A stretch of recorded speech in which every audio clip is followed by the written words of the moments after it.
Welcome to the first annual Minnesota Gun Owners Lobby Day. My name is Brian Strasser. I'm the Executive Director for the Minnesota Gun Owners Political Action Committee. Thank you for coming out.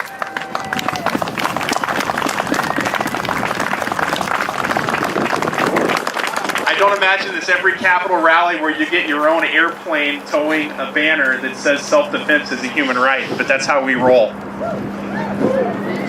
We're going to start this in the most patriotic way we can think of. We're going to have the national anthem sung by Lisa Zahner, who sung at this event or related events in previous years. Lisa. Good morning, ladies and gentlemen. Please join me in singing our anthem.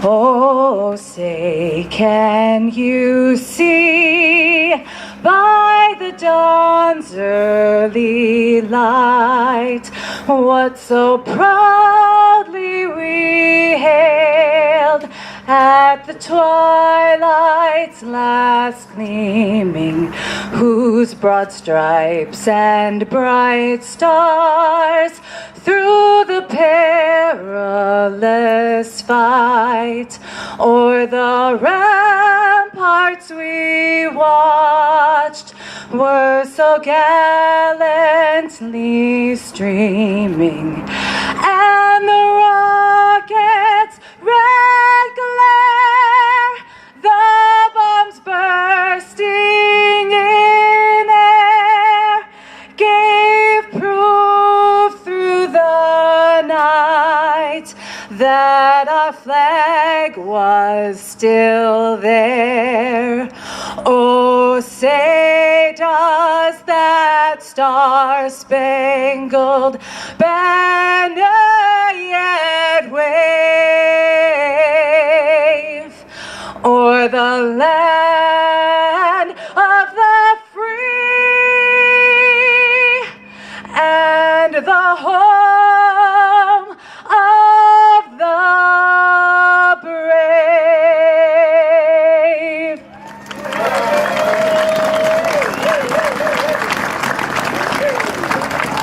Thank you, Lisa. Let me welcome everybody again to the Minnesota Gun Owners Lobby Day. This is a new annual event co-sponsored by Minnesota's two leading gun rights organizations, Gocra, or the Gun Owners Civil Rights Alliance, and the Minnesota Gun Owners Political Action Committee. We're here to show the public and the legislature that we're no longer going to idly sit back and play defense where our civil rights are concerned. We're going to go on the offense together. This very idea of no longer playing defense and being appropriately aggressive around protecting the Second Amendment is the heart of why we formed the Minnesota Gun Owners PAC in October of 2013.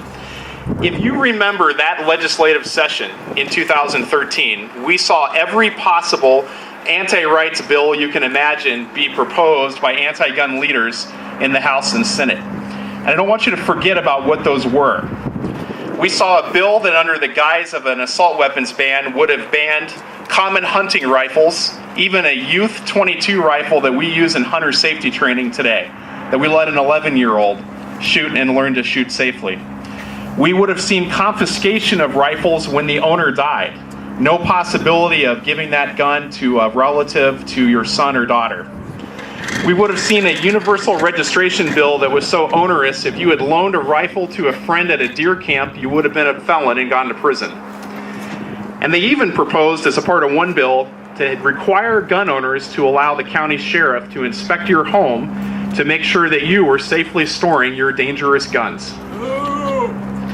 And not only that, but when some legislators that are with us today proposed a bill that put the focus on where the problem really is, on violent criminals, they opposed it.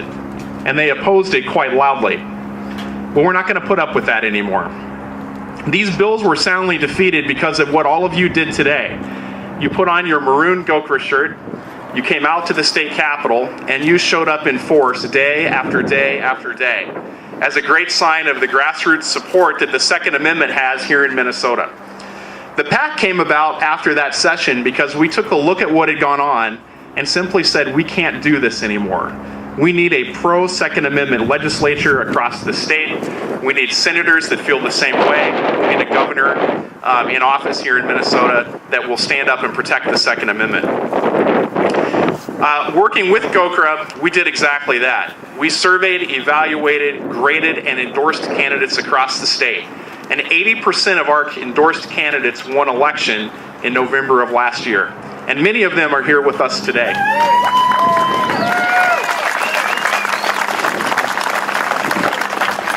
All of that happened because of people like you and your friends and your grassroots support for organizations like Gocra and the Gun Owners PAC.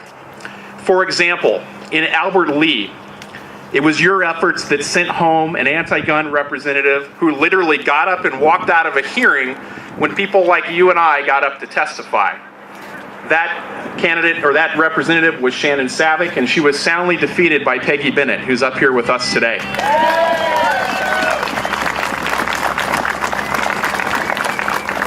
In Alexandria, it was your support that re-elected Representative Mary Franson over anti-gun candidate Jay Sealing, who had the gall to claim that he was a strong supporter of the Second Amendment, while behind the scenes advocated for registration of gun owners and firearms and gun bans across the board.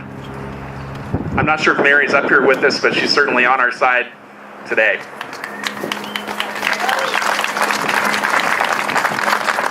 I could go on and on about other races across the state, but what I want to emphasize is this simple point. It was your efforts that made this happen. It was your efforts that put a pro-Second Amendment House of Representatives in place. It was your efforts that put A+ rated Representative Tony Cornish as the chairman of the House Public Safety Committee instead of F rated Michael Pamar.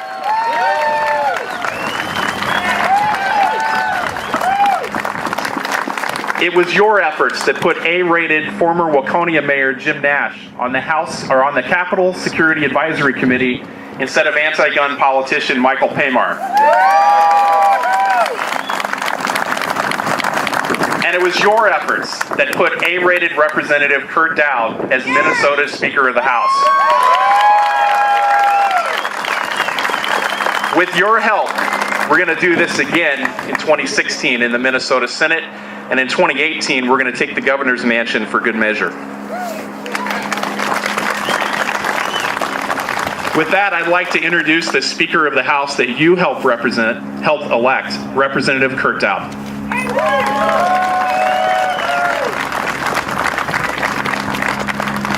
Thank you, Brian, and thank you all for coming out. This is awesome.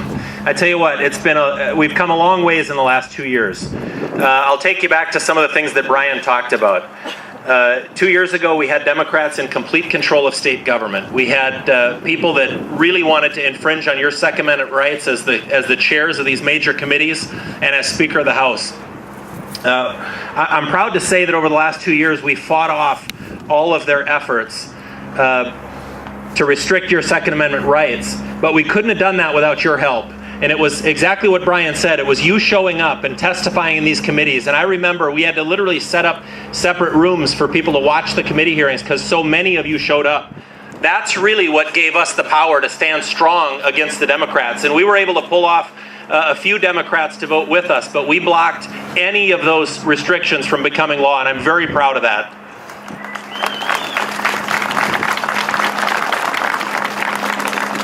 Fast forward 2 years, we've got a new Republican majority in the House that stands very strongly behind protecting your Second Amendment rights. We've got a new committee chair in Tony Cornish in the Public Safety Committee, and we're going to make sure that the hearings that we have in the House are factual, not fantasized like the Democrats have done over the last couple of years to try to infringe on your Second Amendment rights. And not only do you have a new majority that stands strongly behind you, but we're also sportsmen. We participate in the long history and long tradition in Minnesota of hunting and fishing and bearing arms in Minnesota. We know how important that is, and we're with you. And not only that, you've got a new Speaker of the House that's not going to spend his time strategizing how to infringe on your Second Amendment rights, but I'm going to stand with you to protect those rights. I'm a sportsman myself, and I have a permit to carry a handgun. So I want to thank you for everything you did for us this last election. Thank you for standing with us here at the legislature against these infringements on your Second Amendment rights. And we want you to know that we're going to have your back over the next couple of years. And we know that together we can make sure that we're protecting your Second Amendment rights here in Minnesota. So thank you so much for coming to the Capitol today and every day that you come here. It really means a lot to us. Thank you.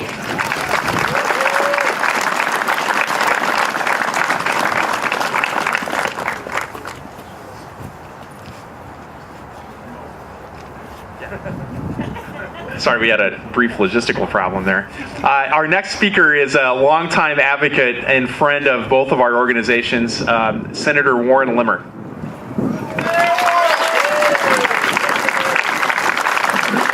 Thank you. It's good to be here. It's nice to have a nice tropical day in Minnesota.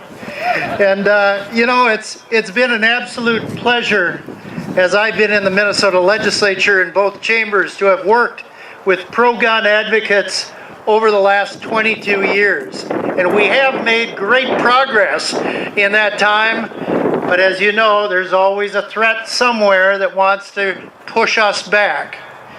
I've had a great working relationship with people like Professor Joel Olson, Brian Strausser, Andy Rothman, as well as Rob Dorr, and not to mention our friends at the NRA.